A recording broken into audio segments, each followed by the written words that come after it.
रामकृष्ण हरी. कटेवरी हात विटेवरी उभा तोच जगाचा पोशिंदा. आणि याच पंढरीत याच भाविकांसाठी सागर डेव्हलपर्स घेऊन आले आहेत भव्य ओपन प्लॉट प्रकल्प, ते सुद्धा दर्शन रांगेच्या अगदी जवळ.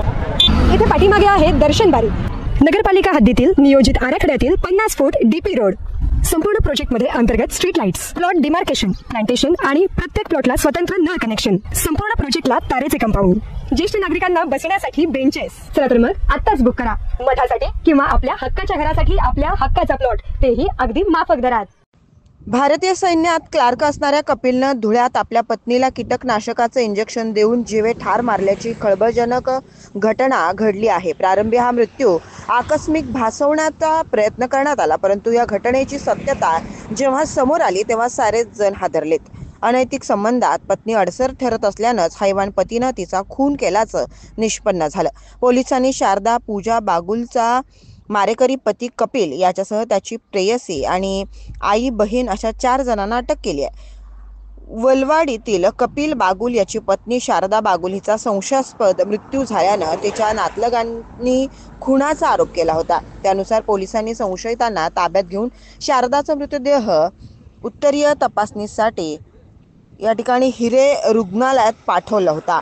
शवविच्छेदन अहवालातून शारदा हिच्या अंगावर मारहाणीचे व्रण आढळून आले, तसेच तिला विषारी इंजेक्शन देण्यात आल्याचंही उघड झालं. त्यानुसार पोलिसांनी आरोपी कपिल बागुल याची कसून चौकशी केली असता त्यानं पत्नीला कीटकनाशकाचे इंजेक्शन टोचल्याचं कबूल केलं.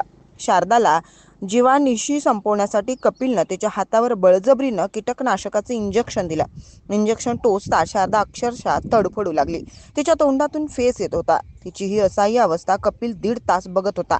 तिचा मृत्यू होत नाही तोपर्यंत तो तिथेच बसून होता. त्यानंतर निश्चित पडलेल्या शारदाला घेऊन तो एका खासगी रुग्णालयात गेला. तेथे डॉक्टरांनी तिला मृत घोषित केलं.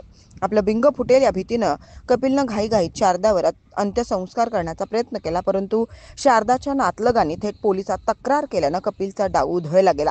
शारदा हिनं स्वतः विष घेऊन आत्महत्या केल्याचा तो बनाव रचत होता. मात्र शारदाच्या कुटुंबियांनी तक्रार केल्यानं खुनाचा गंभीर प्रकार उघडकीस आलाय.